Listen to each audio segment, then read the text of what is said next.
Usei Não? vários, mas esse aqui não. Ó, tá começando, galera. Boa noite aí a todos e todas. Quero dizer que a gente atrasou aí alguns minutos, porque eu ainda estava na sessão aqui na Câmara Municipal. A sessão acabou de terminar, a sessão acabou às 20 horas em ponto. Tinha um projeto da nossa autoria ali, que era a possibilidade dos pescadores artesanais e também os maricultores artesanais venderem diretamente o seu pescado, sem precisar passar por entreposto, né? Ou por um atravessador, vamos chamar assim, fazendo com que aqueles estabelecimentos que compram, que adquiram, estejam vinculados ao serviço de inspeção municipal, garantindo a sanidade, garantindo a segurança alimentar, mas mais do que isso, garantindo a possibilidade do pescador vender direto esse pescado. Então a gente aprovou na Câmara em primeira votação, amanhã tem mais uma votação e por isso que a gente me atrasei um pouco. A galera já estava esperando aqui, né? O professor Alessandro, o Paulo Horta, a Dani já estavam esperando e a gente acabou atrasando. Pedi desculpas aí para quem ficou esperando. Então, como todas as nossas lives, né, a gente veio fazendo um conjunto de debates, a gente tem discutido muito à luz da ecologia e justiça social, a gente tem tentado trazer o debate de uma única saúde, entendendo que essa crise sanitária é uma crise que ela não surge do nada, ela é resultado de um modelo de intervenção humana nos ecossistemas, nos sistemas de produção de alimentos, no método e na forma de tratamento de saúde, não de promoção em saúde. Então a gente tem, com essa visão sistêmica e global, ou de uma única saúde, a partir de uma concepção também de a Terra enquanto organismo vivo e que nós fazemos parte dela, a gente vem trazendo alguns debates. Vocês acompanharam aqui debates sobre as práticas integrativas complementares em saúde, os impactos dos agrotóxicos, a questão dos sistemas sociais estruturantes, como o Sistema Único de Saúde, Sistema Único de Assistência Social, Sistema Intersetorial de Segurança Alimentar e Nutricional. E hoje a gente tem a oportunidade de ter aqui professores, pesquisadoras, né, que têm aí uma longa caminhada sobre o entendimento dos ecossistemas, o entendimento sobre saneamento, na sua visão mais global, sobre o tratamento do esgotamento sanitário, né? E a gente quer discutir, conheço a Alessandra, o professor Paulo Horta, a Dani, que estão aqui de outras, né, caminhadas, né? A Alessandra e o professor Paulo Horta, a gente discute muito a questão das condicionantes ambientais aqui na ilha, os impactos nos nossos ecossistemas, especialmente os costeiros, marinhos, lagunares e de rios, né? Com a Dani, a gente vem conversando sobre sistemas de saneamento ecológico a partir de tratamentos biológicos, então ela vem estudando isso, é bióloga, mas vem da construção ali de estudos na engenharia sanitária e ambiental. Então, para fazer essa introdução para vocês, né? Queria desejar uma boa noite, agradecer mais uma vez a Alessandra, o Paulo e a Dani, e a gente vai dar início. A Camila foi convidada também, ela pode estar com algum problema, a gente não sabe, então, de repente, em algum momento, a Camila aparece aqui para fazer parte desse debate com a gente, tá bom, pessoal? Quem está acompanhando a live, a gente pede sempre que compartilha, vai mandando mensagens ali, mas compartilha, manda para sua rede de contatos para ampliar essa discussão, beleza? Então a gente faz uma primeira rodada de apresentação, rapidamente, de cada um de vocês, pode ser? A gente pode começar com a Alessandra. Deixa eu só liberar meu microfone. Bem, primeiro agradecer, Marquinhos, essa oportunidade de estar aqui falando para vocês e para quem está nos ouvindo hoje. É muito importante, né, essa discussão, trazer essa visão do ambiente como um só, da nossa saúde, muito atrelada à saúde ambiental, como você bem colocou, a gente está numa crise ambiental que dentro dessa crise ambiental a gente tem uma crise social, a gente tem uma crise econômica, e se a gente não resolver o lado ambiental, a gente não vai conseguir dar um passo à frente como a nossa civilização nos exige hoje em dia, né? Então, eu sou a Alessandra Fonseca, sou professora da UFSC, da área de oceanografia, trabalho com poluição das águas nessa interface terra-oceano, e busco compreender, junto a uma equipe aí de pesquisadores, trabalho também junto com o professor Horta, do grupo de oceanografia, como é que a atividade humana altera essa qualidade ambiental. E na nossa região é nítido, a gente já sabe o impacto que os esgotos domésticos têm nesses nossos rios, e isso interfere diretamente na nossa saúde, que eu acho que a gente vai explorar bastante aqui hoje, né? E uma coisa que a gente pode pensar, um dos impactos aí dos esgotos é um processo de poluição chamado eutrofização, nome meio complicado, mas a gente vê anualmente na nossa região as marés vermelhas, que é um resultado desse tipo de poluição. Então, isso numa escala, a gente tem esse tipo de impacto, mas hoje com essa vinda dessa pandemia, eu acho que a Dani vai abordar bem isso, nós temos aí os esgotos com potencial de contaminação e também de serem uma ferramenta de estudo para compreender a dimensão desses vírus, dessa pandemia, numa determinada comunidade. Então é isso. Obrigada mais uma vez e vamos conversando. Beleza, obrigado, Alessandra. Queria passar para o professor Paulo Horta se apresentar. Beleza. Eu ia sugerir a Daniele, ladies first, sempre, né? Mas vamos nessa. Boa noite, Marquito. Muito obrigado aí pelo convite. Boa noite a todo mundo que está em casa, direitinho na quarentena. Muito bacana ter essa oportunidade de sair voando por aí pelos cabos sem cabos nas internets e chegar em casas de pessoas que a gente não conhece. É muito bacana ter essa oportunidade, então muito obrigado. Bom, assim como a Alessandra, trabalhamos no curso de oceanografia, no meu caso, no curso de pós-graduação em ecologia também, no laboratório de ficologia, a gente tem atuado já há cerca de 20 anos nessa questão dos impactos que a poluição, que diferentes estressores ambientais acabam produzindo sobre a biodiversidade marinho-costeira. E a gente tenta trazer para esse cenário de discussão aqueles aspectos relacionados a processos globais de transformação do clima, processos que estão acontecendo no mundo todo. Né? Então, aquilo que a gente está vivenciando aqui em Santa Catarina, isso para mim é muito forte, muito importante. Está sendo vivenciado no mundo inteiro. As discussões acerca da pandemia são discussões que estão nos lares de todos. Então, é muito importante, né, nós nos solidarizarmos com todos aqueles que perderam seus entes queridos. Eu acho que o Brasil ultrapassa aí 11 mil mortos, sem dúvida nenhuma, a maior catástrofe sanitária que o Brasil já vivenciou em um período tão curto de tempo. Então, acho que é muito importante a gente ter essa sensibilidade para a severidade do momento, né? Para a importância dele. Agora, é muito importante nós aproveitarmos que existe um contingente populacional com os seus corações, com suas mentes abertas, para que questões que foram por muito tempo negligenciadas nas discussões acerca da medicina preventiva ou mesmo da saúde, do sistema global, planetário como um todo, venham a ser discutidas exaustivamente, para que os caminhos que nós venhamos a seguir no pós-pandemia sejam sistematicamente diferentes daqueles caminhos que nos trouxeram até aqui. Né? É muito difícil para mim, como um cientista, admitir que, tendo um conjunto muito grande de evidências mostrando que nós erramos por décadas e que esses erros nos trouxeram a uma pandemia. Esse nome é muito forte. Milhares de pessoas já morreram. Mais de 250 mil pessoas já morreram no planeta inteiro. Será que a gente precisa passar por outra para aprender alguma coisa? Então, eu acho que é oportunidades como essa, Marquito, que a gente vai conseguir semear um pouco de argumentos, de alternativas, de soluções que venham a nortear novos caminhos. E com pessoas como você à frente das iniciativas populares na Câmara de Vereadores de Florianópolis, e como você, por sorte, nós temos muitos bons representantes no Brasil inteiro, eu acredito que a gente pode, sem dúvida nenhuma, dar muito mais força para as nossas vozes. Obrigado pela oportunidade, boa noite, e vamos lá para a discussão.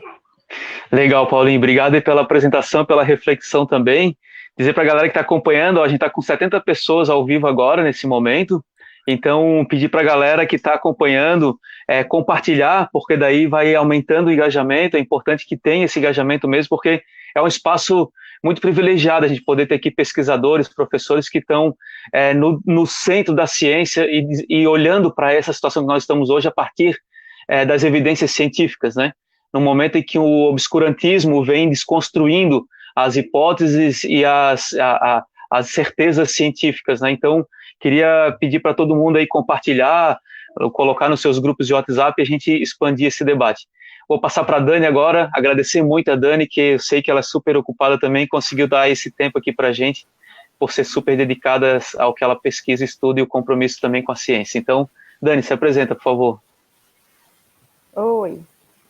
Olá, pessoal, boa noite a todos. Marquito, estou muito feliz por estar participando dessa live, a seu convite, né, do nosso querido amigo vereador Marquito, que vem aí realizando, de fato, como o Paulo falou, um trabalho de excelência, né, nas suas lives, nesse momento tão importante, né, embora de certa forma trágico, mas importante, porque eu acredito que esse momento irá despertar muitas coisas boas aí, necessárias, né, tanto no nosso convívio, como no nosso convívio para com o meio ambiente. Então, mais uma vez, obrigado por esse convite. Eu me propus estar aqui hoje para falar um pouquinho sobre um assunto que vem sendo aí bastante discutido nos últimos dias, que é sobre a presença do coronavírus no esgoto, e que, de certa forma, trouxe um pouco de preocupação aí, né, na população.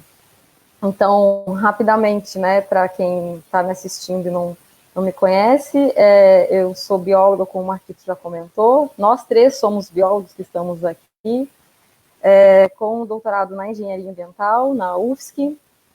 Tenho um intercâmbio na França, onde eu fiz meu doutorado, no Instituto Nacional de Pesquisa e Ciência, Tecnologia, Meio Ambiente e Agricultura.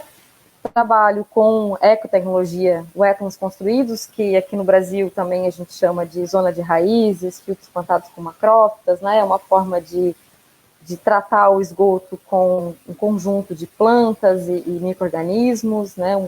Um apanhado mais ecotecnológico, e de tratamentos efluentes, e também o uso de técnicas moleculares, né, para identificar os micro-organismos que fazem todo esse trabalho de tratamento de esgoto.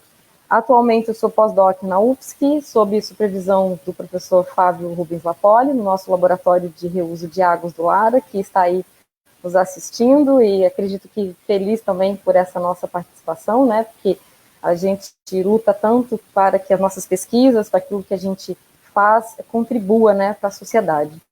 Então é para isso que a gente estamos aí, né. E a gente também tem uma parceria com o Canadá, né, onde eu também fiz um intercâmbio ano passado, na cidade de Kingston, no estado de Ontário, onde a gente também faz avaliação de micro-organismos através de técnicas moleculares no esgoto.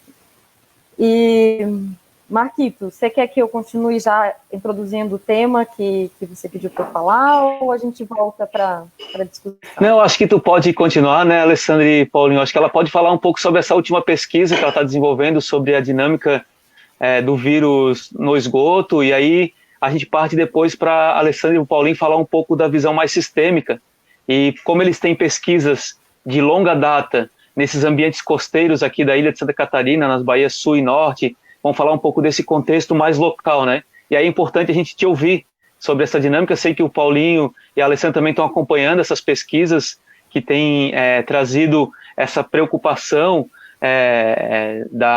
vamos chamar assim, da forma de se desenvolver ou mesmo ele se disseminar nesses ambientes. Então, acho que pode continuar, Dani, e aí depois a gente passa para a Alessandra e o Paulinho darem seus complementos e trazer um pouco para o nosso contexto municipal. Pode ser, pessoal? Beleza. Beleza. Então, Marquito, eu trabalho com essa avaliação de micro-organismos, mas mais precisamente com bactérias. Então, vírus é um outro mundo, é algo novo, mas como a questão está aí, né, as pessoas estão comentando, a gente também começou a dar um olhar sobre isso, né. E alguns estudos aí vêm demonstrando que alguns países, como por exemplo Holanda, Austrália, França e o Brasil, o próprio Brasil que já vem desenvolvendo alguns testes, detectou a presença do coronavírus no esgoto. Então, afinal, como todo mundo sabe, o esgoto possui, né, uma quantidade grande de agentes biológicos causa doenças. Então, ele pode ser um veículo, né, para propagação de patógenos, criando condições para surtos ou esporádicos casos de infecção. Mas a pergunta é, e o coronavírus, né, o SARS-CoV-2, ele entra nesse grupo? Então, rapidamente, eu vou falar um pouquinho antes sobre o que seria esse vírus, né? Então, o vírus, ele é muito simples, né? Há aí cientistas que dizem é um ser vivo, outros não é um ser vivo, enfim, eu vou definir o vírus como um pedaço de material genético muito simples, que ele vai ter ou RNA ou DNA. No caso dos coronavírus, né, porque temos mais de um dentro do grupo do coronavírus, por serem da família retrovírus, eles são vírus de RNA. Então, e esse material genético, ele está coberto, digamos assim, por uma camada de lipoproteína, e no caso do coronavírus, essa camada, ela possui espículas, que são aqueles pontinhos que a gente vê no vírus, né, e parece uma coroazinha, por isso o nome de coronavírus, porque ele parece uma coroa, né? E essas pontinhas, elas também, né, são formadas por proteínas que fazem o mecanismo de encaixe. São justamente elas que vão lá, enganam a célula e fazem com que a célula hospedeira permita que o vírus entre. Mas ele é muito simples, é um vírus que possui uma camada ali com proteína, com lipídios e proteína, e um núcleo capsídeo onde protege, digamos assim, o seu material genético, que no caso do coronavírus é o RNA. Então, essa estrutura muito simples do coronavírus faz com que ele seja um vírus que seja destruído muito facilmente, devido a essa estrutura de lipídios, né, o que é facilmente quebrada pelo sabão. Por isso, essa importância de você lavar a mão com água e sabão, porque o sabão quebra muito facilmente esse vírus. E aí ele libera o material genético, o RNA, no meio ambiente. Então, nessa rápida evolução do conhecimento científico, né, da COVID, da doença e do vírus, do SARS-CoV-2, alguns relatos, alguns estudos já relataram a presença de fragmentos de RNA em fezes, né, de doentes. E também estudos, como citei anteriormente, detectaram a presença do RNA do coronavírus no esgoto. Mas e aí, a partir desses estudos, começaram a surgir muitas dúvidas, né, e dúvidas um pouco preocupantes, que até criaram um pouco de alarme. Por exemplo, quando a pessoa entra em contato com o esgoto, que é lançado a céu aberto, ela que contrai, né, pode vir a contrair inúmeras doenças, também pode ser contaminada com coronavírus? O que significa essa descoberta de coronavírus na rede de esgoto? O que pode representar isso para a população? Existe um risco de transmissão pelo esgoto? É possível, então, que haja uma transmissão fecal-oral? A Universidade de Minas Gerais, ela já publicou um artigo em que ela levanta sobre essa questão, essa possível transmissão ou não de fecal-oral, né, e alguns questionamentos. A transmissão do SARS-CoV-2 por via fecal-oral, no entanto, ela não demonstra nem a ocorrência desse vírus em ambiente aquático, foi comprovado até o momento.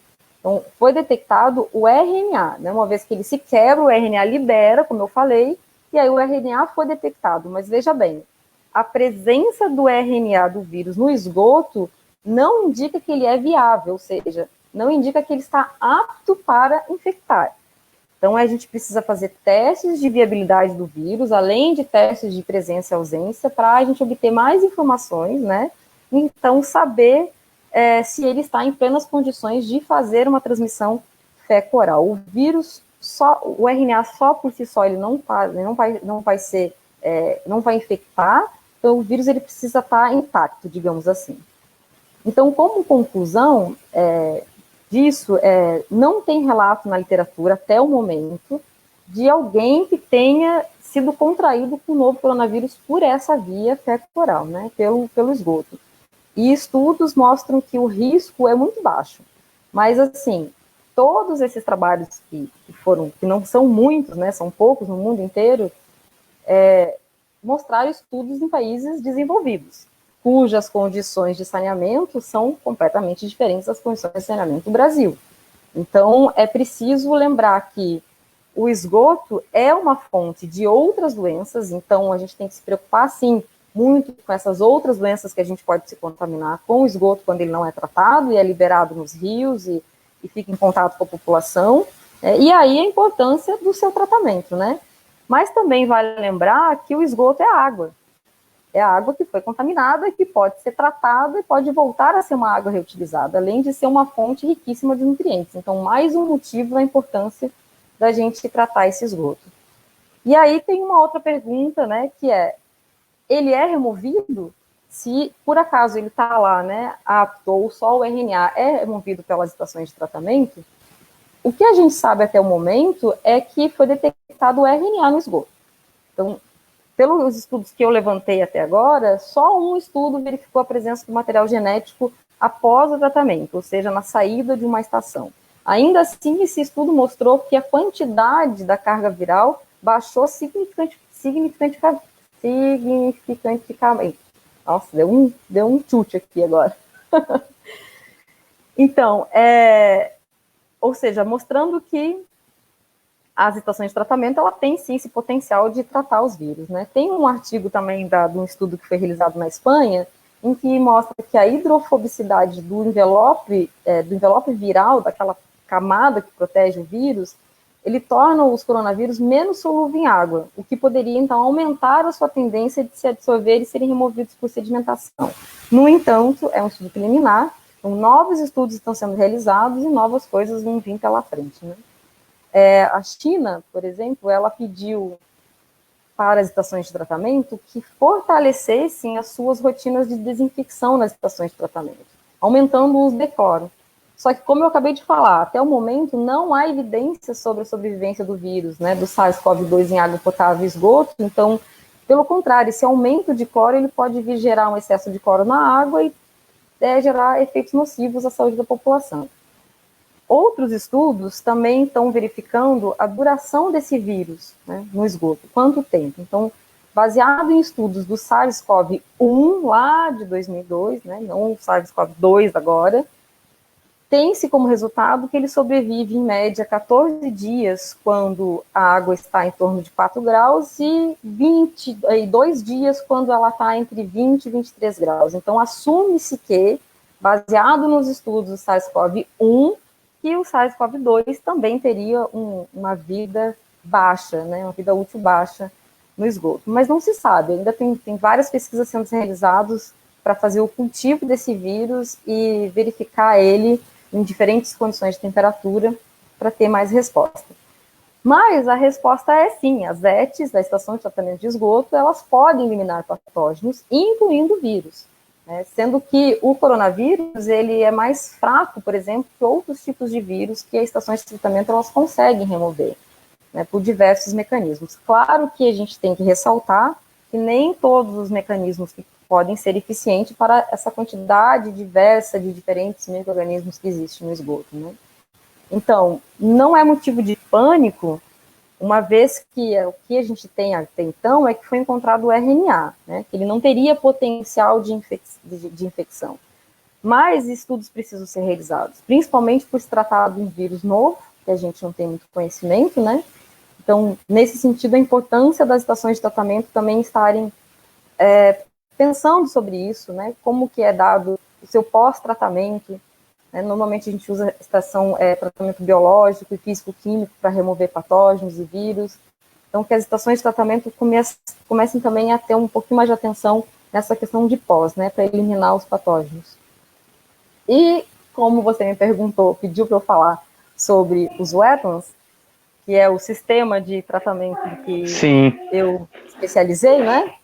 Ô, Dani, eu acho que a gente pode deixar isso porque a gente falar um pouco dessa questão da crise sanitária. Tu deu uma introdução muito importante sobre a dinâmica do vírus e que vírus é esse, a dinâmica dele nesse ambiente de esgotamento sanitário, né? Sensacional. Eu acho que é uma abordagem que a gente pouco vê sendo falada, a não ser aí em alguns espaços acadêmicos mesmo, mas pouco a gente ouve falar sobre essa dinâmica do vírus, né? Então, e aí eu acho que a gente poderia conversar um pouco agora com a Alessandra e com o Paulo, e depois a gente partir para as soluções baseadas na natureza, que é um pouco da chamada nossa, né? Que alterações a gente tem que fazer no modelo de tratamento, daí tu falar um pouco para a gente a diferença entre o tratamento biológico, químico e assim por diante. Pode ser, Dani? Perfeito. Beleza. Eu fico falando. Ótimo, maravilha. É isso que a gente quer. Ó, a gente está em torno de 100 pessoas acompanhando ao vivo, tá? A galera que está acompanhando, Pedir também para compartilhar, para mandar nos grupos, para a gente aumentar o engajamento. Se tiver alguma pergunta importante, mandar. O Rafa tenta colocar aqui para a galera ver também, tá, Rafa? Porque com a nosso sistema aqui, a gente às vezes não consegue acompanhar os comentários aí diretamente do Facebook, tá bom? Mas vou passar então para o Paulinho e para a Alessandra. Vocês fiquem à vontade para falar um pouco sobre essa dinâmica sanitária desse ambiente costeiro, dessa ilha de Santa Catarina, dessa cidade, né, que está aqui nesses ecossistemas, a partir dessas pesquisas que vocês vêm fazendo há um tempo já, lagunar, nos rios, nas baías, no mar aberto, né? Então fique à vontade para a gente falar um pouco sobre essa questão sanitária da nossa cidade e nesse ambiente, nesse contexto de Covid-19. Vai lá, Ali. Ladies first. Agora é para valer. Aqui. Bem, então vou falar um pouco sobre essa questão sanitária. A gente tem monitorado aí rios, baías, lagoas, subterrâneo, águas subterrâneas, e a ilha de Santa Catarina ela é muito complexa, ela tem vários tipos de ambientes, ecossistemas, cada qual com uma característica diferente, que exige um estudo caso a caso. Como, por exemplo, a Lagoa da Conceição é um ambiente muito fechado, a gente só tem aquele canal da Barra da Lagoa que faz a troca d'água desse sistema com o mar aberto.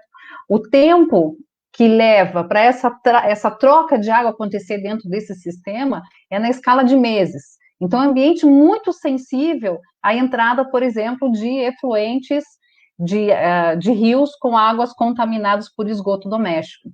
Enquanto que as baías, que aí existe até uma questão, é de fato uma baía ou é um canal? Porque as baías norte e sul, a gente tem duas entradas, a gente tem a entrada sul e a gente tem a entrada norte.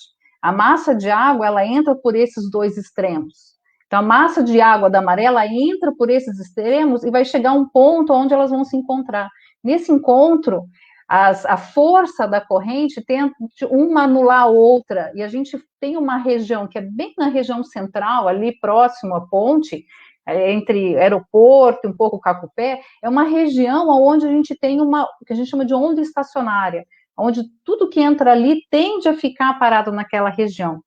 Mas, com exceção dessa região, a gente tem uma troca de água muito maior do que na lagoa. Então, enquanto a lagoa ela é muito mais sensível à entrada de efluentes, a baía ela tem uma dinâmica um pouco maior, na escala de semanas. Então, lagoa na escala de meses, na baía na escala de semanas.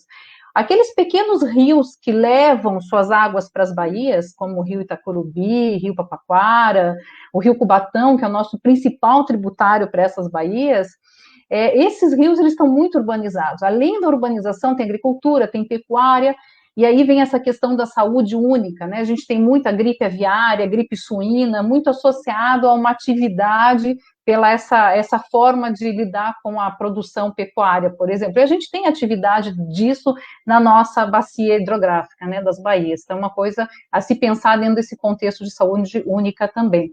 Então, a gente tem esses rios muito impactados por esgoto doméstico, lamentavelmente, e, lamentavelmente, as estações de tratamento de esgoto, no que eu analiso, que são nutrientes, matéria orgânica, ela não é boa. Então, são ETS, que a gente chama de tratamentos secundários, não trata alguns produtos, né, desse esgoto, e a gente encontra esse resultado dentro dos rios.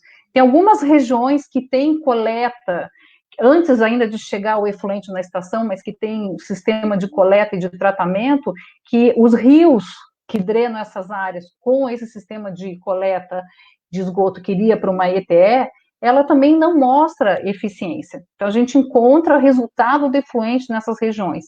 E a gente tem visto que é por dois fatores. Uma, porque existe um problema que as pessoas não se ligam na rede, isso daí nós temos, a prefeitura já identificou isso, mas também o sistema das elevatórias, às vezes elas não funcionam muito bem, né? Dependendo das condições, começa a ter extravasamento, a população já nos indicou que isso acontece, isso a gente identificou nos dados também, onde nessas regiões próximas dessas elevatórias, às vezes o esgoto, então, concentra de várias casas e são lançados em um único ponto.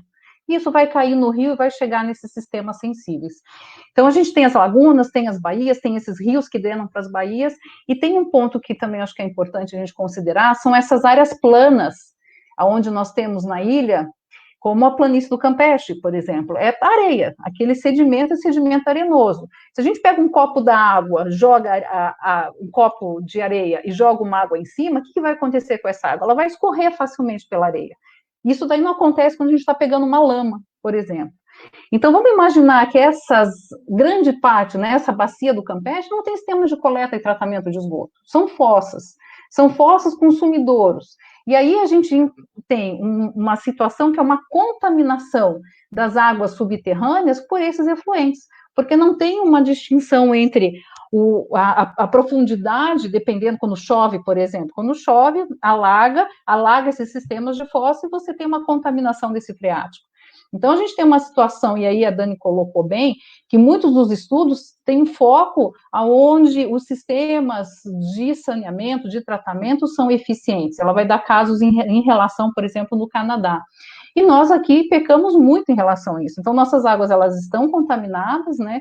E aí, pensando nessa questão do vírus atualmente, mas não só, vamos imaginar nas baías norte e sul, já foram detectados vírus de hepatite A, adenovírus, rotavírus, então, que são, sim, vírus diferentes desse que a gente está lidando agora na pandemia, mas que exige muita atenção da nossa população em relação à saúde, né? Paulo, acho que depois a gente entra na parte dos serviços, né? Bacana. Eu acho que a Alessandra e a Dani já colocaram com bastante propriedade muito daquilo que precisa ser dito, né? Agora, como fazendo um gancho com aquilo que a Alessandra estava colocando, é muito importante que a gente use essa oportunidade, como eu disse inicialmente, para que nós possamos avançar em muitas dessas questões, né? Apesar de que nós ainda não sabemos qual é a vitalidade desse vírus na água, seja de rios ou do esgoto propriamente dito, torcemos para que não exista, né, vitalidade alguma, apesar de que existem suspeitas em Hong Kong de casos que estariam relacionados a um sistema de tubulação contaminado, que então disseminou num condomínio inteiro o vírus de uma maneira que só foi interpretada pela própria Organização Mundial de Saúde como disseminação via veiculação hídrica, né? Ou por aerosol relacionado a isso, né? Então, é importantíssimo nós trabalharmos a questão da prevenção, a precaução em todas as áreas possíveis para aumentar a segurança das famílias, de florianopolitanos, de catarinenses, de brasileiros, das pessoas no planeta inteiro. E nesse sentido, é importante, por exemplo, que a gente tome cuidados, como nós não sabemos ainda, que a gente redobre os cuidados, por exemplo, sanitários e de saúde pessoal, ao usar o banheiro, por exemplo, da descarga com a tampa do vaso fechado. Porque quando a gente dá descarga, se, por exemplo, eu sou um cara que está contaminado silenciosamente, né? Não manifesto nenhum sintoma, e sou um portador, a carga viral, pelos estudos que nós andamos avaliando, a carga viral no trato digestivo é muito elevada.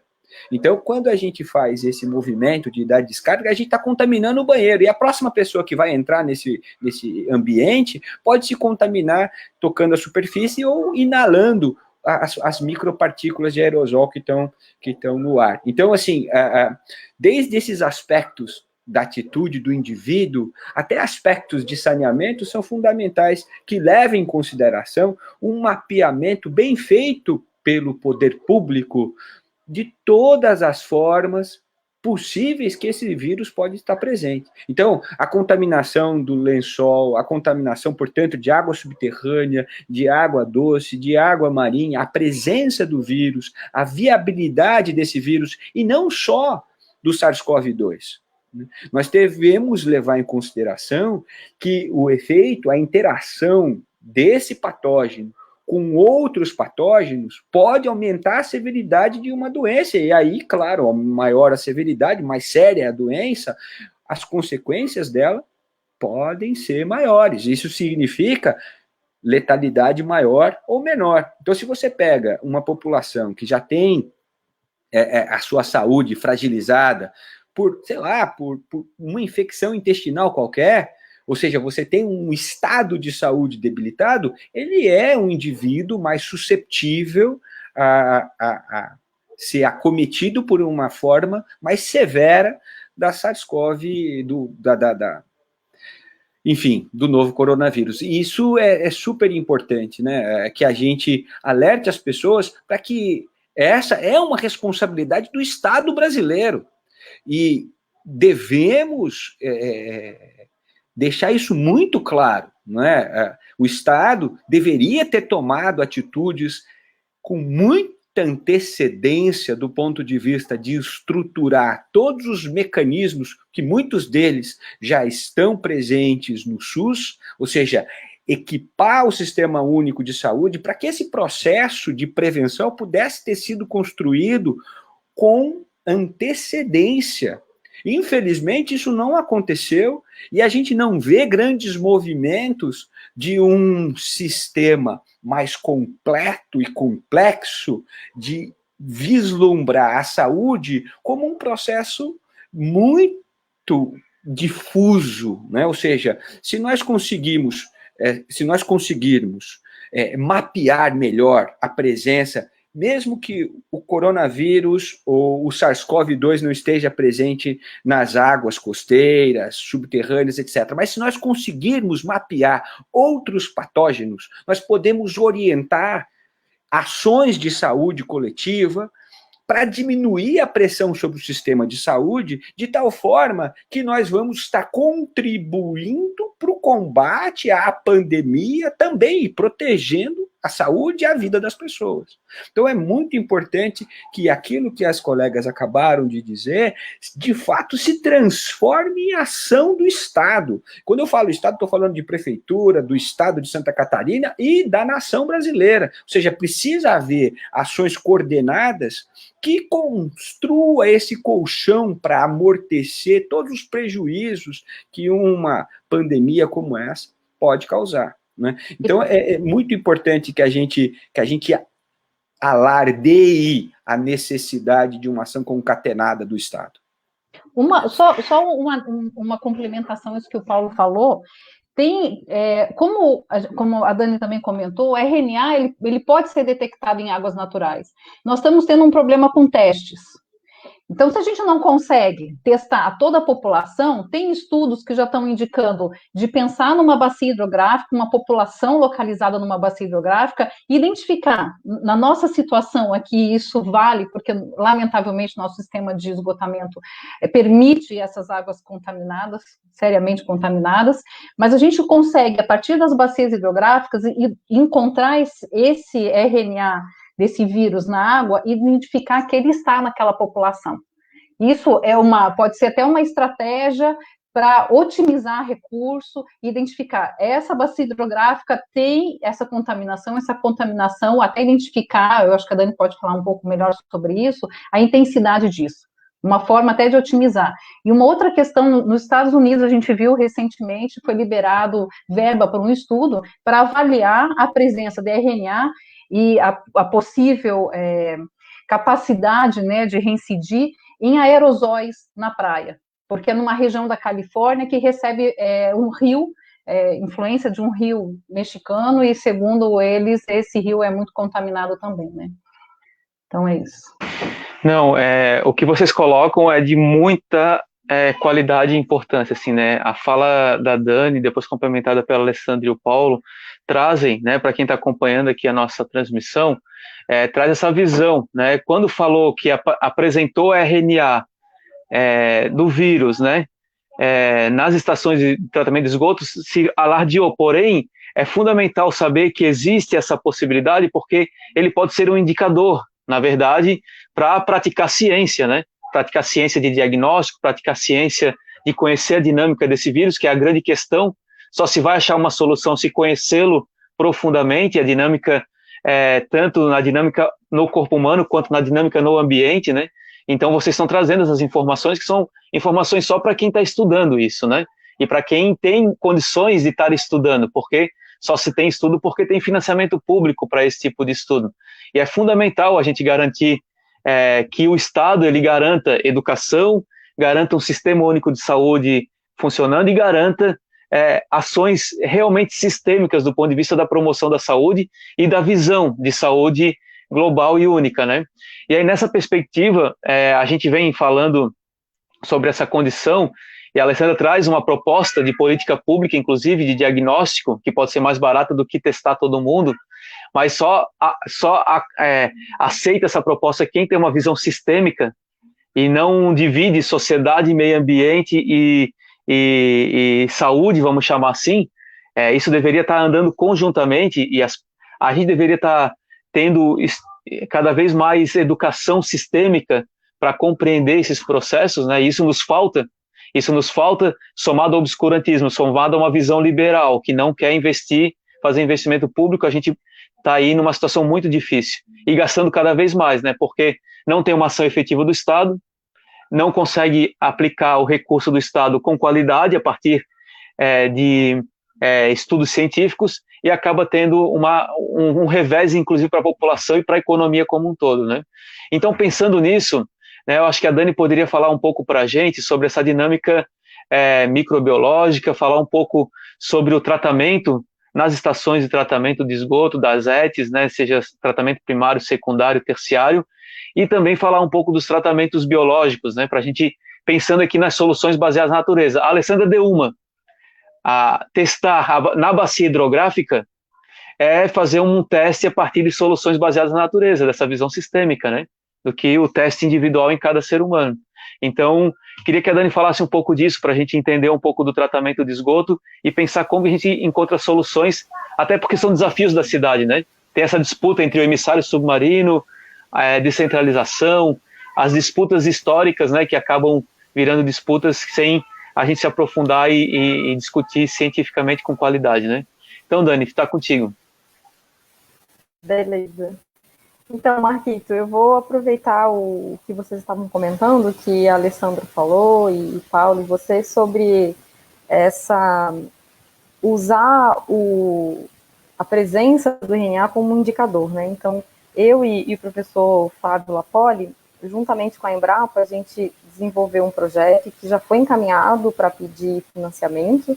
Então, agora estamos na expectativa de ser aprovado, para que a gente consiga fazer esse estudo, que é justamente isso, utilizar a epidemiologia baseada em águas residuárias como uma ferramenta de monitoramento da circulação do vírus na população, para que isso seja uma ferramenta indireta no auxílio aos profissionais da saúde, que muitas vezes são sobrecarregados ou não conseguem, né, de fato, dar conta do trabalho sozinho. Então, como a Alessandra falou, a gente poderia, e Paulo também, ajudar, né, ser uma outra via, um outro braço aí que ajude os profissionais da saúde, a Secretaria Estadual da Saúde, como essa ferramenta para monitorar o vírus na comunidade. Então, em outras palavras, o esgoto sendo utilizado como uma ferramenta complementar e eficaz à vigilância sanitária, qual auxiliará nessas intervenções da saúde pública.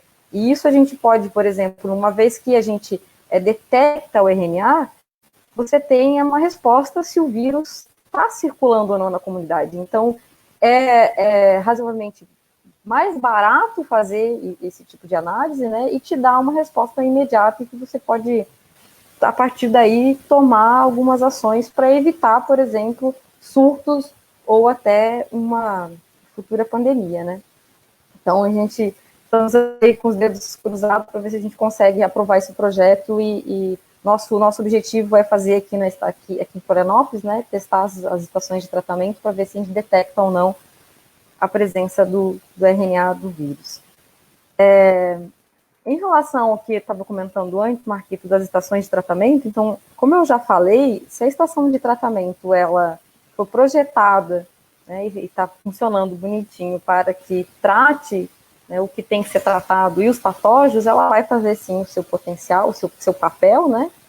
E mais especificamente falando dos wetlands construídos, que é um sistema biológico, assim como outros sistemas de tratamento, ele tem um grande potencial na remoção de protótipos, incluindo os vírus, né? No entanto, no SARS-CoV-2, a gente não tem ainda dados sobre ele, né? Não temos resultados, não temos dados, não temos evidências. Então, estudos têm que serem feitos, é uma nova área que, com certeza, tem bastante campo, né, para vir a ser pesquisado, e merece bastante atenção, né? Porque, como a gente falou, não é para criar pânico, a princípio, se encontra só o RNA, não vai causar problema nenhum, mas tudo é muito novo, inclusive o vírus. Então, a gente ainda nem sabe se é um vírus que a gente vai pegar de novo ou não, né? Se ele é um vírus mutável ou não é. Então, é difícil tirarmos conclusões nesse momento ainda, né? Mas é importante a gente levar em consideração o cenário brasileiro, né? Que é um cenário brasileiro de saneamento muito crítico, né? A infraestrutura de saneamento, ela é de extrema importância. E isso nos países desenvolvidos já é uma realidade. E nós estamos ainda muito aquém, né, de termos uma cobertura de saneamento, então as pessoas estão expostas ao esgoto. E pior, né, a gente tem aí em média de 35 milhões de brasileiros que não têm acesso à água tratada, e alguns milhões que têm acesso limitado à água. Então, é um cenário bastante preocupante, e o investimento no tratamento de esgoto é primordial, né, que a gente deveria, todos nós, né, cada um, estar cobrando na sua cidade e, né, ampliando em uma escala maior. O que mais que você pediu para eu falar? Não, acho que eu queria que tu, porque tem uma galera acompanhando, e entender um pouco da dinâmica do tratamento biológico e o tratamento nas ETs, né, as diferenças de tratamento, e trazer um pouco das soluções baseadas na natureza, e até o tratamento por wetlands, por evapotranspiração e assim por diante. Certo. Então, dentro do saneamento, a minha especialização é wetlands, mas eu arrisco a falar um pouquinho dos outros tratamentos, né? Então, a gente tem aí são etapas, né, de tratamento. A gente tem etapas primárias, secundárias e terciárias. As estações de tratamento, elas são construídas, né? Elas são dimensionadas e são pensadas muito de acordo com aquilo que vai se tratar, né? Então, é conhecer o esgoto que você vai tratar, e aí você vai lá colocar um tratamento primário, secundário, terciário, e ainda um pós-tratamento, que seria o mais completo, né? Aí entra naquela linha de você também conseguir eliminar até os patógenos e vírus, e ainda talvez fazer um reuso dessa água, né? Que seria o ideal para fechar esse ciclo, né? Voltar essa água tratada para o rio, para o córrego, em que ela possa ser reutilizada. E um nível ainda mais avançado, algumas pessoas fazem até para transformar em água potável de novo, né? Claro que tudo envolve custos.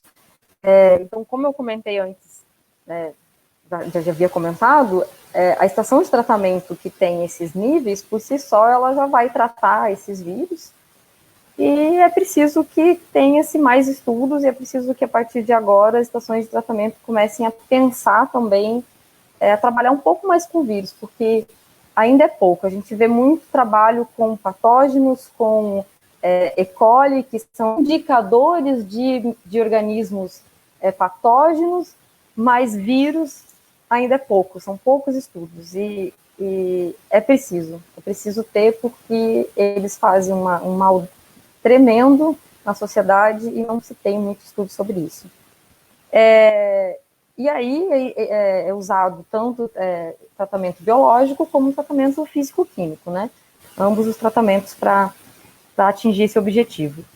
E em relação às ecotecnologias, que são baseadas aí na natureza, como o apelo dos wetlands, também tem esse grande potencial, até porque ocorre dentro dos wetlands uma quantidade infinita de diferentes fatores, tanto físico, químico, biológico, como a filtração, a sedimentação, fatores químicos que incluem a oxidação, a absorção da matéria orgânica, mecanismo de remoção biológico, que pode incluir liberação de oxigênio e atividade bacteriana nas raízes, na rizosfera, ou agregação e retenção de biofilme, que vai fazer uma morte natural dos micro-organismos, e aí tem a predação, competição entre micro-organismos, que vai naturalmente eliminar a própria questão da incidência do sol, que já o sol mesmo, né, elimina alguns patógenos.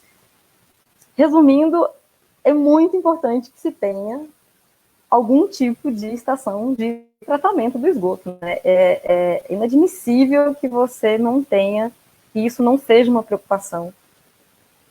O fato de tratar esgoto, que as pessoas ainda aceitem, que os políticos ainda não vejam o tratamento de esgoto, porque é dinheiro também, né, que envolve, inclusive a quantidade de água que se perde em sistema de tratamento, em tubulações, poderia ser investida no tratamento. Então, infelizmente, ainda existem falhas, existem excelentes profissionais. Aqui em Santa Catarina, a gente tem a UFSC, que aí está entre as melhores universidades do Brasil, e o nosso departamento de engenharia sanitária tem excelente, reconhecido com nota de excelência, onde forma inúmeros profissionais que têm um potencial gigantesco para trabalhar com isso, tem um conhecimento enorme. Então, usar eles, né, usar esse pessoal que está se formando, todo mundo que tem esse conhecimento, para que isso seja cada vez mais tratado, que as pessoas se importem mais e mais e mais com a questão do saneamento, porque é saúde, né? É água, é saúde, é nos preservar. Né? Muito legal, Dani, muito bom a tua abordagem, e tu traz um elemento que é importante, assim, primeiro, tu falou que a água é tratamento, é saúde global, né? Então, o saneamento básico deveria ser visto como a promoção de saúde nos territórios, né? E não é. Né? Não é visto como, é visto como um serviço de uma infraestrutura urbana. Essa é a grande lógica que a gente precisa mudar, né? Saneamento básico, acesso à água, direito à água, a tratamento de esgotamento sanitário, sistemas de drenagens adequados, deveriam ser vistos à luz da saúde, da promoção da saúde, da vigilância em saúde, e não visto como serviços de infraestrutura. Isso é um problema, né, de concepção, porque, é claro, numa lógica política eleitoreira, não vale a pena investir em saneamento, vale a pena investir em outras obras, né? Então, lá na infraestrutura, o prefeito prefere colocar 100 milhões em asfalto e nenhum centavo para as periferias terem água todos os dias, as periferias conseguirem ter saneamento básico, os bairros terem saneamento básico, né? Então, é uma questão de prioridade. Isso é muito sério, né? Isso tem um custo alto do ponto de vista da qualidade de vida e da qualidade ambiental, né? Nesse contexto, Dani, eu vou pedir para a Alessandra e para o Paulinho, eles conseguirem colocar um pouco que realidade é essa que nós temos hoje em Florianópolis, né?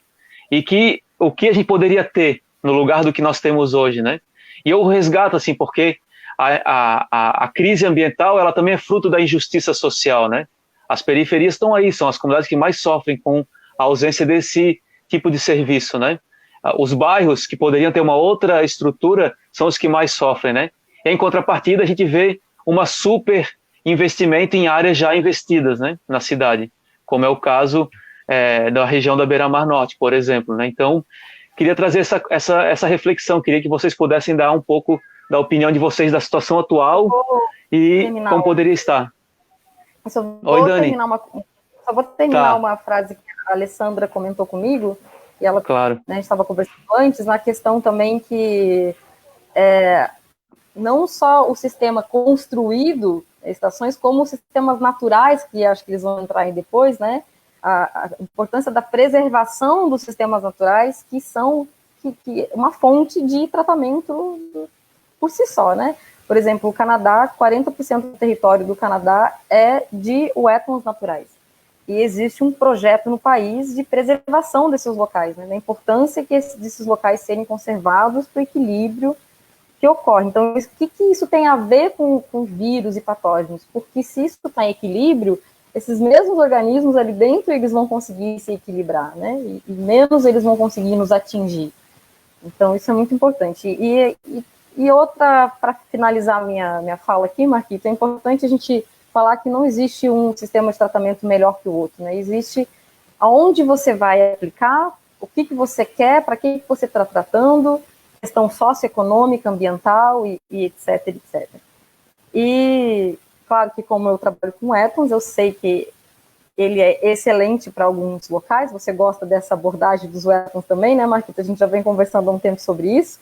Eu também sempre falo para o Marquito, infelizmente nem sempre a gente vai poder usar os wetlands, depende do lugar, não tem como, mas ele é uma excelente alternativa de baixo custo que pode ser usada quando se tem uma grande área.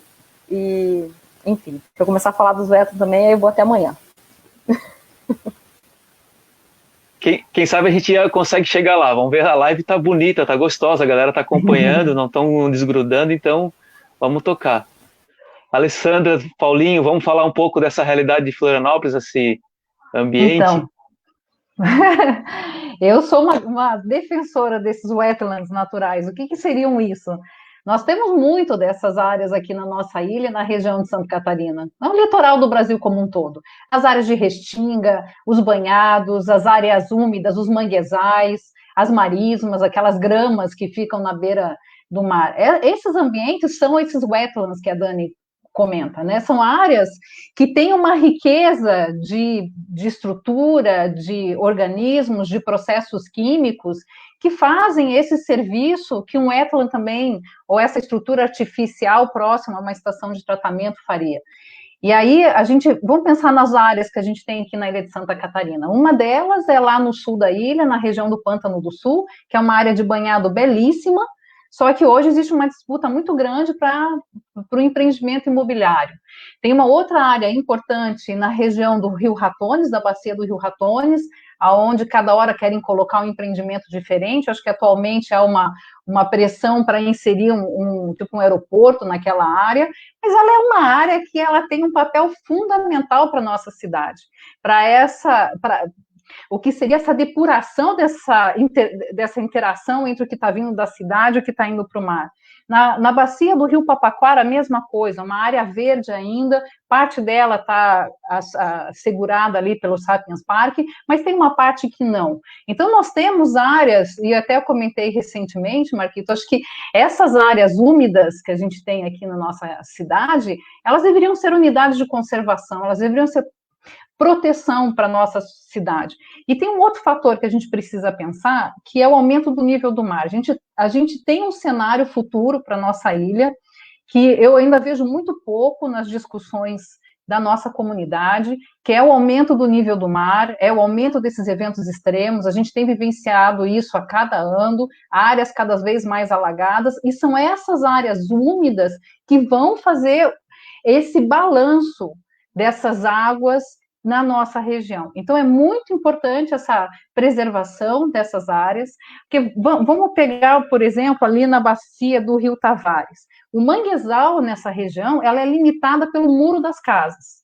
No aumento do nível do mar, e o manguezal tem uma importância muito grande, não só para fornecer larva de peixe, de crustáceo, alimentação, mas para depurar essas águas poluídas. Quando aumenta esse nível do mar, para onde que esse manguezal vai? Nós já temos muro, nós não temos para onde essa vegetação migrar e se adaptar a esse novo cenário. E é um cenário que exige muita atenção. Nós temos aí alguns estudos mostrando que 30% dessas áreas baixas da nossa ilha vão estar afetadas aí nos próximos 50 anos.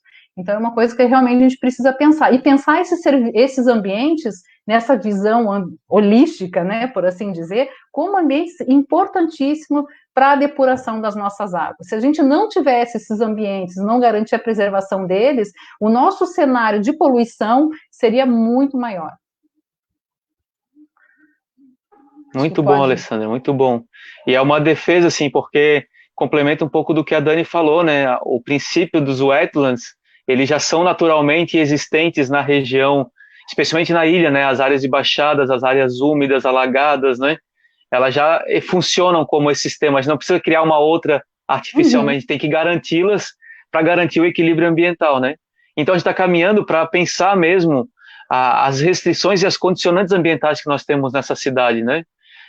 E garantir a justiça social, para que as pessoas tenham qualidade de vida em todos os lugares, né? Seja lá onde ela esteja morando, né? Então, muito boa fala. Paulinho, toca a ficha. Bom, tá muito gostoso, né? Porque a riqueza de informações acaba deixando o cérebro da gente borbulhante de boas ideias para para contribuir aí com essa discussão. Mas, fazendo os ganchos com o que foi colocado, o que a gente verifica é que, claro, tudo aquilo que está fora d'água está sendo repetidamente ameaçado por ações práticas da expansão da especulação imobiliária e da alteração da legislação, que acaba fragilizando ainda mais conflitos que seriam naturais numa cidade grande e atrativa como Florianópolis.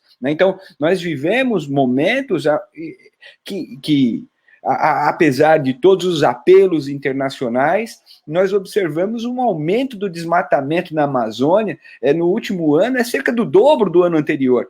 Nos últimos 4 meses já são 60% maiores do que o desmatamento observado ano passado. Isso significa um processo de fragilização do sistema brasileiro de conservação de ambientes que naturalmente nos protegem de muitas outras pandemias, né?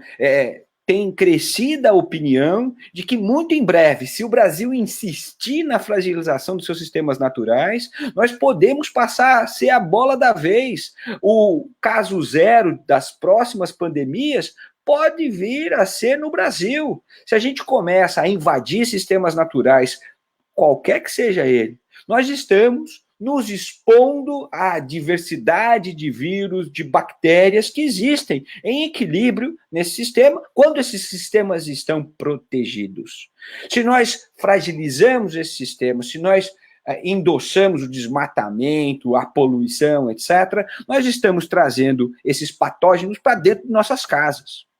Então, é muito importante ter clareza sobre as consequências do desenvolvimentismo que está sendo pregado como uma solução para o pós-pandemia. Isso me dá muito medo, viu, Marquito? Porque a gente tem segurado a economia, né, segurado em função da necessidade de preservarmos vidas, as pessoas em casa. E isso, é claro, produz uma depressão econômica. Agora, quais serão os caminhos para a reconstrução? Né? Então, eu vejo nessas alternativas de tratamento do esgoto, do lidar com sistemas naturais, uma alternativa que não só aumenta a proteção das populações ribeirinhas, aumenta a proteção das cidades, e de cidades como a de Florianópolis, isso a gente pode generalizar para o Brasil e para o mundo inteiro. Nós podemos ter nesses sistemas alternativas de emprego e renda, e aí rever uma estrutura de desenvolvimento, e aí de fato fazer um planejamento. Aquilo que foi apresentado pelo governo federal pelo amor de Deus, isso é fazer a gente continuar no caminho que nos trouxe a esse momento de calamidade. Então, se a gente quer ter um caminho diferente, que nos leve para um amanhã, para um futuro mais seguro, onde nós teremos mais resiliência para enfrentar momentos como esse, nós precisamos de alternativas como as áreas úmidas. Wetlands que é nome gringo, né? Fica complicado da galera entender, mas essas áreas úmidas naturais estão por aí, por todo o litoral brasileiro. Talvez dos maiores patrimônios que esse país tem é a sua biodiversidade, e dela podemos nos inspirar para muitas soluções.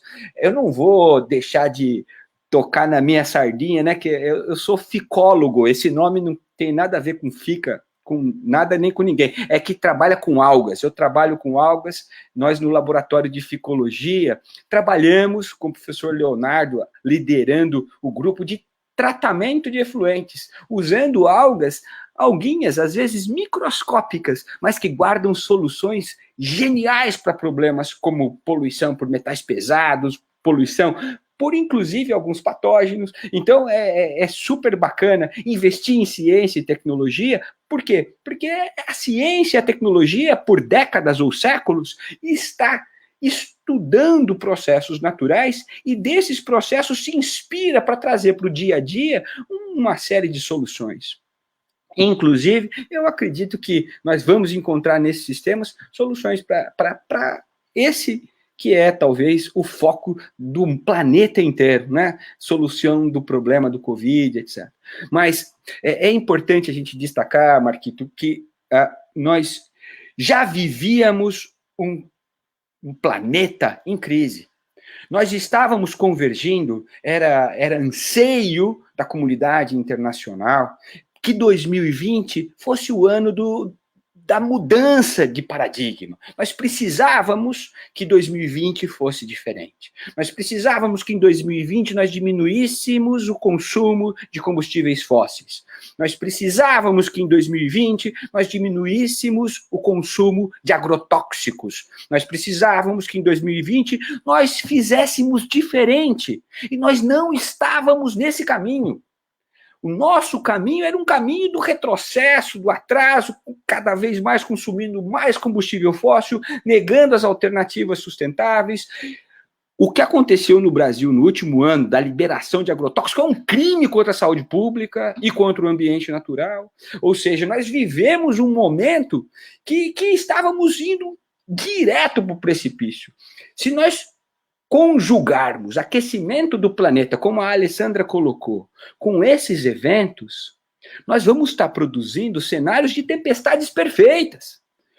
Se nós já perdemos milhares de pessoas agora, uma nova pandemia num planeta com a saúde humana ainda mais fragilizada por conta da perda da qualidade do ar, perda da qualidade da água, perda da qualidade de vida, porque a gente vive estressado, trabalhando e tal, a gente vai se enterrar, nós vamos matar, porque hoje nós sabemos, a ciência já falou, nós sabemos que esse caminho que nós vínhamos trilhando até dezembro de 2019 estava errado. Aí, em vez de inimigo, eu tenho visto perspectivas super interessantes que vem nesse vírus um aliado que está abrindo os olhos das pessoas.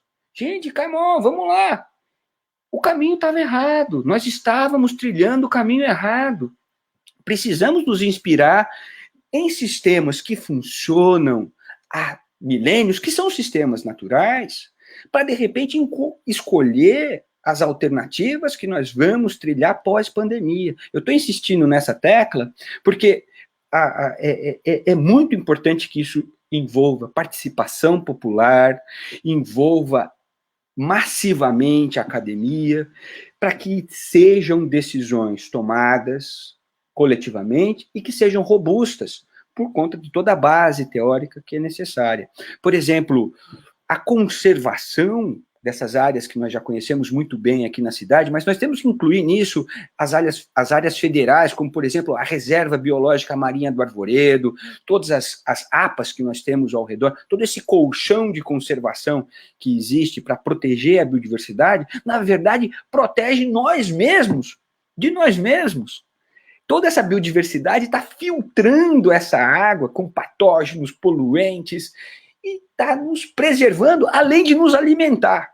Eu fico imaginando o tamanho da fragilidade da população que vive da pesca ou que vive da aquicultura, considerando tamanhas flutuações climáticas, das condições para que eles possam efetivamente ter a segurança que a produtividade no ano que vem vai ser a mesma, e para que, por exemplo, um investidor possa investir com segurança.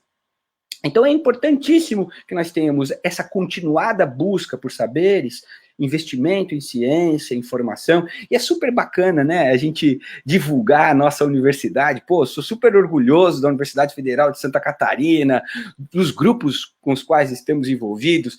Pô, temos o Veleiro Eco, cara, é a única universidade nacional que tem uma infraestrutura instalada desse tamanho, pronta para ajudar a população a encontrar soluções, né? É super bacana a gente vivenciar aquilo que está construído. Agora, é super triste a gente verificar que isso não recebe apoio, que isso é chamado de balbúrdia, que isso é denegrido, né, de todas as formas. É super difícil para um professor, para um cara que é parte dessa universidade, ver o seu reitor ser apedrejado pela mídia e ser preso, com falta de respeito humano.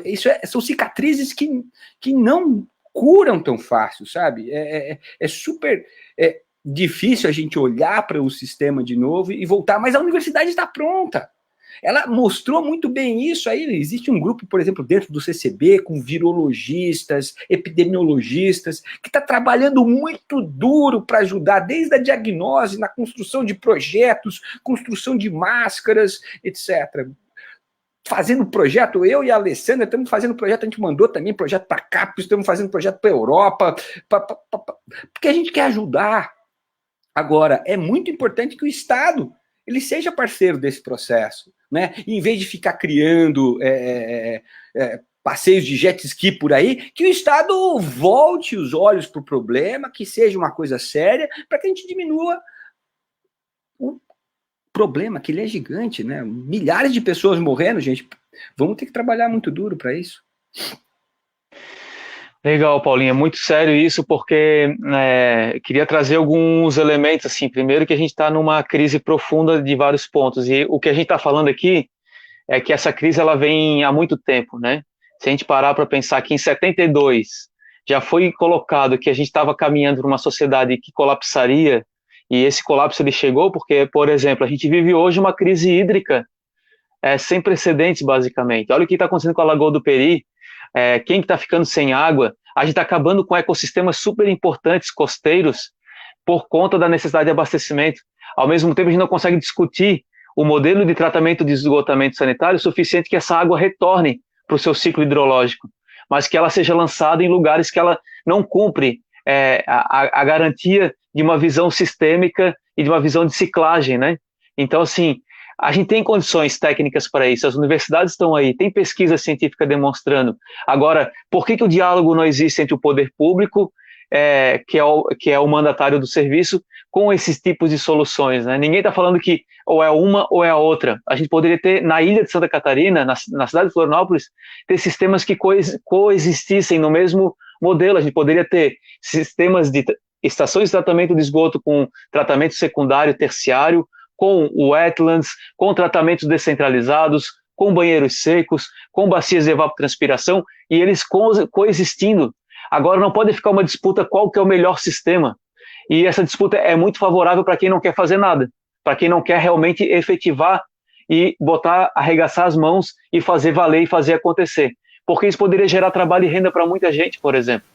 Porque não faz sentido nenhum a gente hoje gastar 40 milhões de reais por ano para enterrar lixo, sendo que essa metade poderia ser compostado, por exemplo, e gerado trabalho e renda para as comunidades, como bem faz a Revolução dos Baldinhos, e que nunca recebeu um centavo da Prefeitura Municipal, entendeu? Então a gente tem soluções acontecendo, basta a gente tem que fazer um levante, basicamente, para que a gestão pública e o Estado se coloquem no papel do Estado, e não ele seja tomado de assalto por aqueles grupos que se falam que são apolíticos, que são apartidários e que ocupam o Estado justamente para tomar de assalto e não fazer o Estado valer a sua função social, que é garantir os direitos da população, garantir o equilíbrio ambiental, garantir a saúde pública, né? Então, esse contexto a gente se coloca, mas tem soluções, eu acredito, e eu sou um cara que às vezes sou muito confiante e confio muito que a gente vai poder sair dessa, né?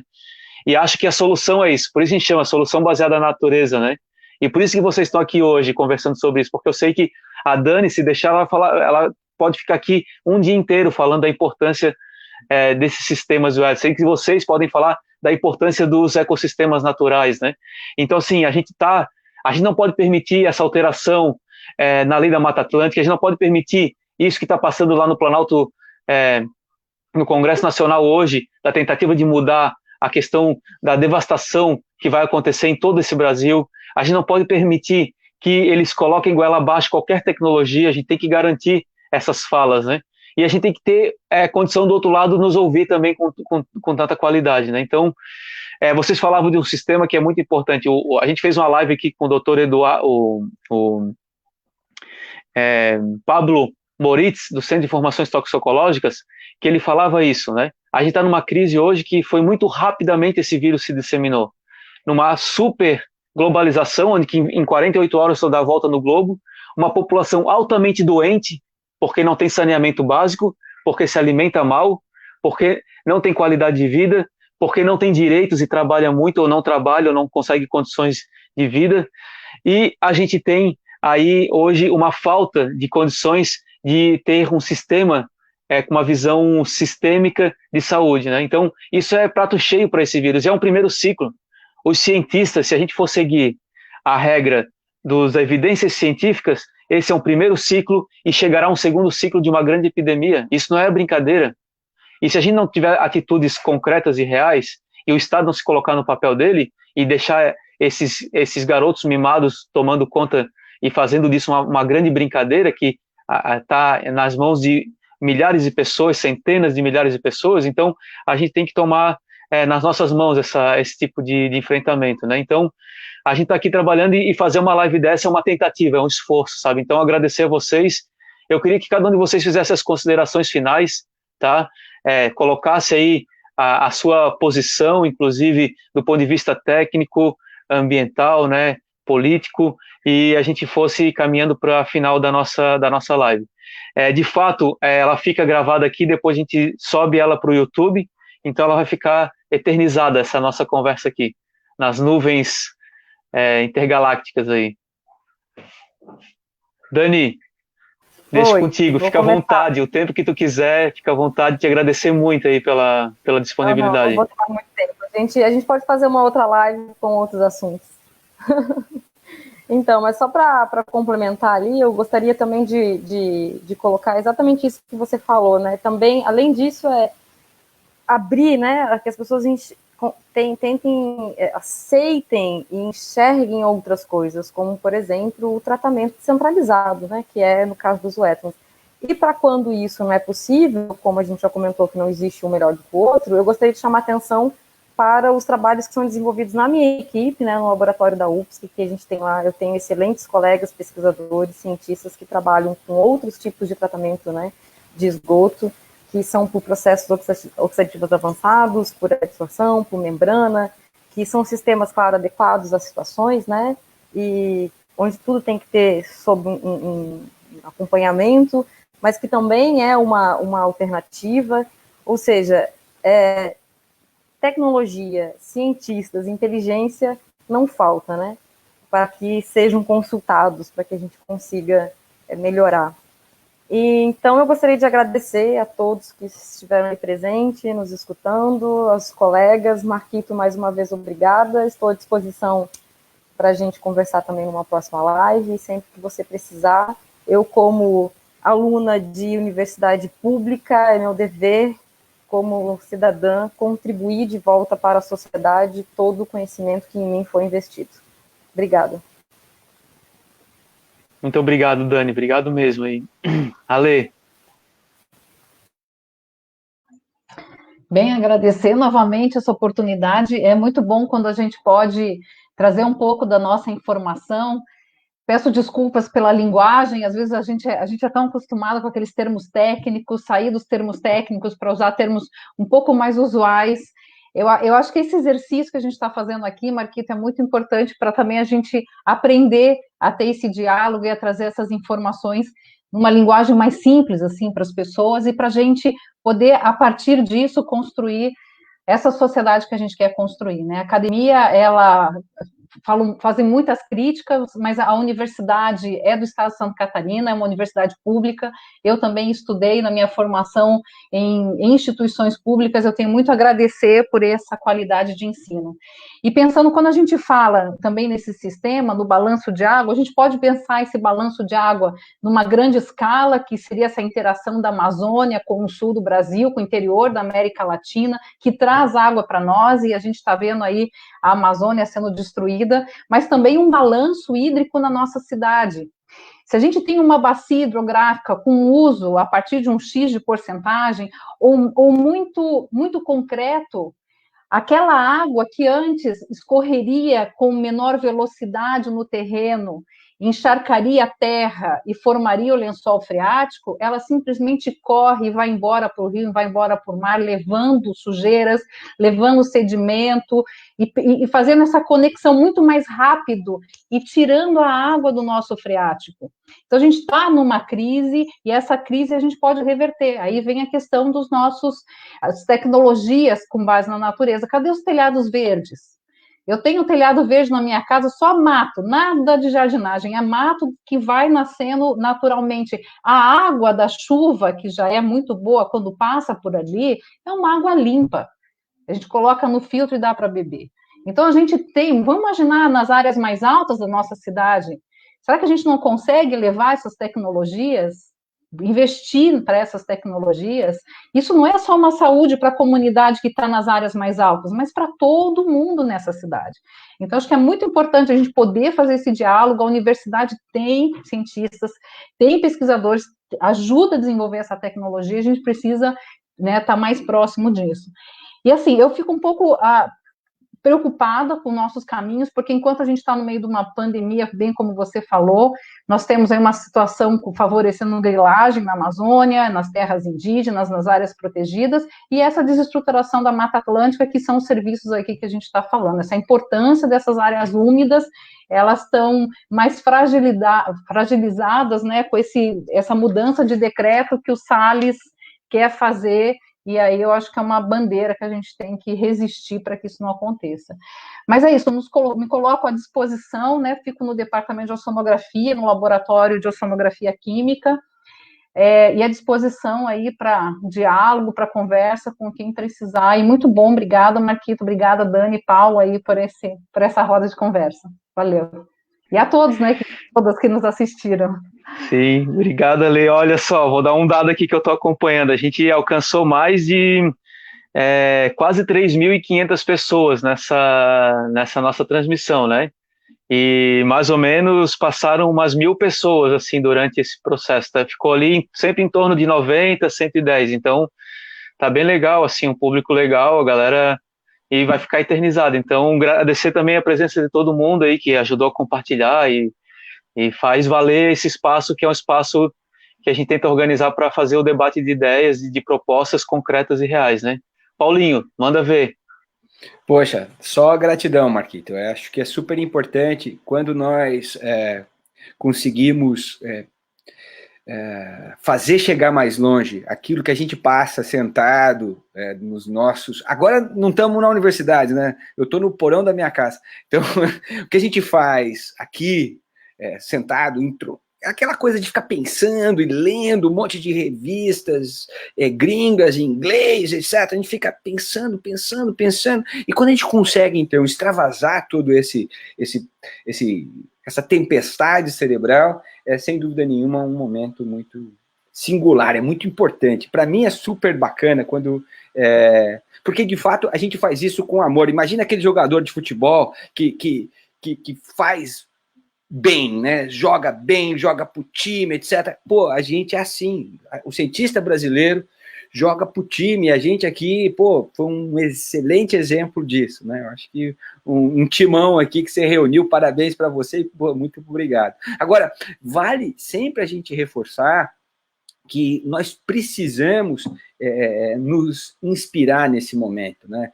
Aproveitar que isso vai ficar, que essa mensagem que ficar ecoando pelo esse mundo virtual, que ecoe num sentido de esperança, de que a gente vai, de fato, encontrar as soluções que o planeta precisa. E essas soluções, elas podem se dar na escala aqui de Florianópolis, pode se dar para o quintal da minha casa, pode ser o meu telhado verde, mas também pode ser para o nosso planeta que tanto precisa, né? E para isso, eu acho que a universidade está fazendo o seu papel.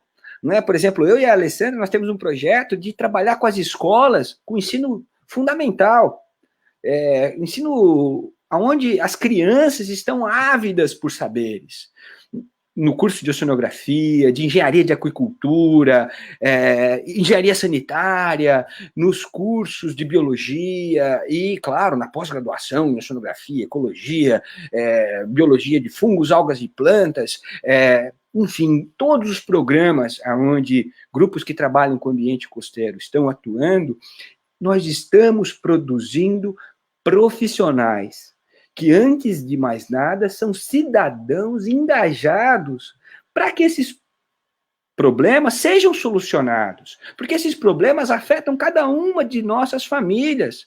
Os mais de 11 mil brasileiros que morreram são pais, são avós, são tias, e essas pessoas que estão sofrendo nesse momento serão aquelas que terão os mais fortes e maiores argumentos para trabalhar muito duro para que o Brasil do amanhã seja diferente desse Brasil que está vivendo essa pandemia. Então, a mensagem é que nós temos todas as condições para produzir essas soluções. Eu nunca tinha visto isso, em 20 anos de academia, eu nunca tinha visto tamanha sintonia planetária em função de um problema. Né? Nós, em contato com colegas da Austrália até os Estados Unidos, ou passando pelo Japão, nós estamos observando muito esforço coletivo, muita colaboração, muita solidariedade de todos para que esse problema, que é gigantesco, seja mitigado, seja diminuído, para que as pessoas não sofram tanto, uma vez que, infelizmente, por conta dos nossos históricos, o sofrimento de um grande contingente vai ser inevitável. Mas nós podemos diminuir esse sofrimento, ficando em casa. Para aqueles alunos que estão em casa já, queria tanto, continue estudando, continue fazendo a sua parte, continue lendo, continue participando do seu laboratório para que essa massa crítica seja sempre produtiva, seja sempre aquela luz que simboliza o farol que guia a sociedade. É a ciência, e aquele que é cientista tem que ter orgulho de vestir a camisa, de ser cientista, de trabalhar por essas soluções. Eu sou muito orgulhoso de ter participado de uma live essa semana, né, Ali, onde uma colega deu esse depoimento, eu sou cientista, e é isso que a gente é super engajado numa sociedade que é carente desse tipo de profissional. E nós temos milhares saindo da Universidade Federal de Santa Catarina todos os anos. Né? E eu tenho certeza que a nossa sociedade, a cada ano, ela é mais robusta. O que nós precisamos é converter todos esses saberes e essas vontades dos nossos alunos, do mais jovem ao mais experiente, em ações. E, para isso, estamos aí para ajudar. Meu querido, muito obrigado, Marquito, do coração. Legal. Precisando, sabe, estamos à disposição. Muito bom. Queria agradecer vocês três, foi maravilhoso aqui, né? Sempre uma live com mais gente. A gente vai tentando conduzir assim, mas foi sensacional. Tenho certeza que a gente passaria 6 horas aqui conversando. Vamos voltar a conversar, Dani, vamos voltar a falar sobre os tratamentos descentralizados, com certeza. Vamos voltar a ler, Paulinho, sobre a questão dos nossos ecossistemas aqui. Na quinta-feira que vem, a gente vai ter às 6h30 outra live. A gente está diminuindo agora, estamos fazendo no máximo 3 por semana. Antes estava todos os dias, estava uma loucura, né? Então, também a dinâmica na Câmara está grande. A gente está com sessão extraordinária online, comissão, as ações também que a gente está no colaborativas por aí. Então, a gente deu uma baixada, mas na próxima quinta, às 6h30, a gente vai fazer com a equipe, a Comissão de Práticas Integrativas Complementares em Saúde da Rede Pública Municipal, né, que é uma equipe de médicos e médicas que atuam com essas práticas integrativas complementares na rede pública nos centros de saúde. Então, a gente vai debater um pouco sobre a situação, como é que está o atendimento nos centros de saúde e como que está a aplicação das práticas integrativas, né? Então, é isso, beleza, galera? Então, agradecer mais uma vez, agradecer a todo mundo. A gente vai salvar a live, depois eu mando o link do YouTube para vocês. E até a próxima. Valeu!